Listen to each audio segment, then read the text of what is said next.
Welcome to my speaking page. Whether you're looking for a workshop for your employees, a keynote speaker at a future conference, or you're part of a student or parent council and want to have me at your school, please just fill out the form, scroll down, look at all the topics, and I'd love to be in touch. If I can just ramble for a few minutes so you get a sense of what I really love to talk about when it comes to mental health and how I could possibly be of service.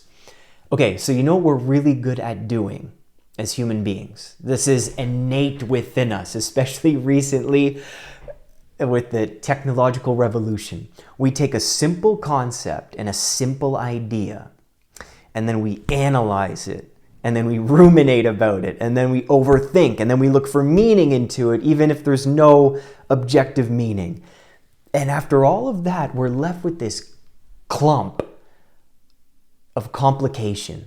And we don't even know how we got here. We're like, what the heck is going on? What is this thing? And we try to dissect it into what it used to be, and we don't even recognize the original form.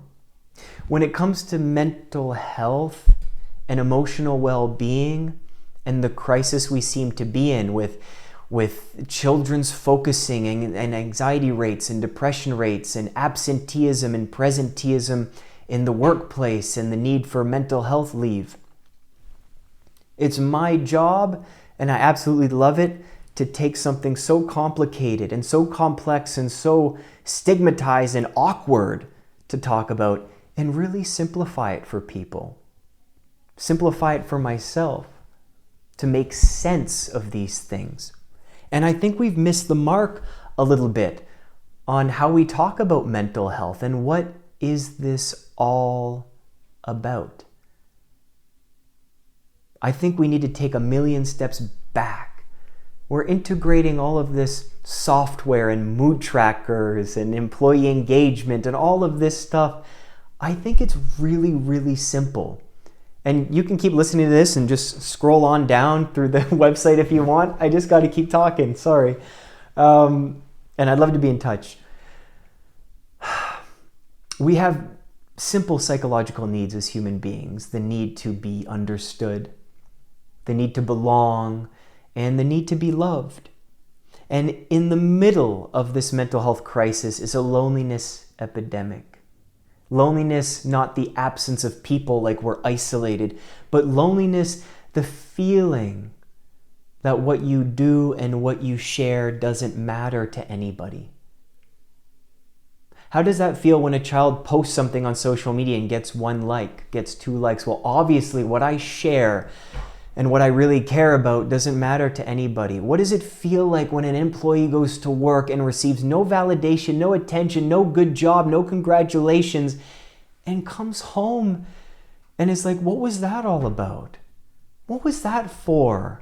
Did I do any good? Was there any impact, no matter how big or how small? I don't know. What happens is in mental health, and when we have this sense of loneliness and confusion, my job during these talks is, since I've been practicing meditation since 2008 and have been in formal training since 2020, is to get people to get in touch with themselves. And I know how cheesy that sounds, but to really gain a connection with their true and authentic self again. Because when we lose that, we're pushed and pulled in all kinds of directions. We don't know where to go. When we don't have the connection with ourselves, how can we get a connection from other people, coworkers, our friends, our families, our communities? It first starts with getting in touch and having a felt sense of ourselves. So with every talk I do, I guide us through a specific focusing exercise where people really get in touch, and you should see the reactions of what happens when we gain the sense of self, but through a lens of compassion and non-judgment. It's such a beautiful thing.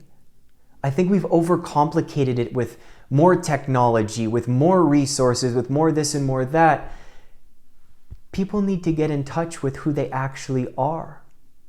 What happens when we go into work and we're not accepted for who we are and we fear judgment if we're having not a 10 out of 10 day? We got to put on somewhat of a mask. And this mask can be a persona, and people see us as the persona that we put on.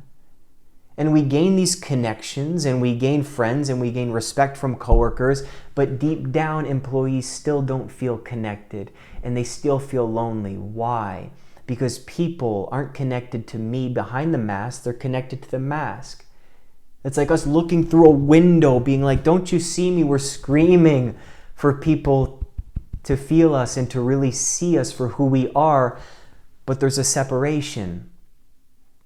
The more we understand this, and I go into this in detail, we can really see the difference in how we communicate with other people, how we are connected to the mission of a company, mission of a school, our own specific values and what we believe in, connected to who we actually are, and then we're open up to being connected to others.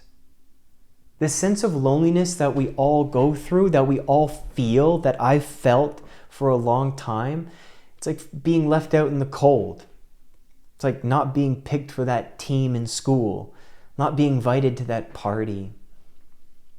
And then we become hard on ourselves and we become closed. And one day we wake up when we're 30 years old or 35 or 40 and we have no idea who we are because we've worn this persona for so long. See, this complicated topic of mental health, when it comes to the majority of cases, has everything to do with loneliness and us not feeling safe in our connections. So how do we feel safe again? How do we not overcomplicate this? How do we get in touch with ourselves and those around us? I'd like to speak more with you and your team and your school about this very topic. I'd like to thank you so much for listening to me, and I hope to be in touch. And thanks for listening to the ramble. I just love this, and I hope I can be of service to you. Take care.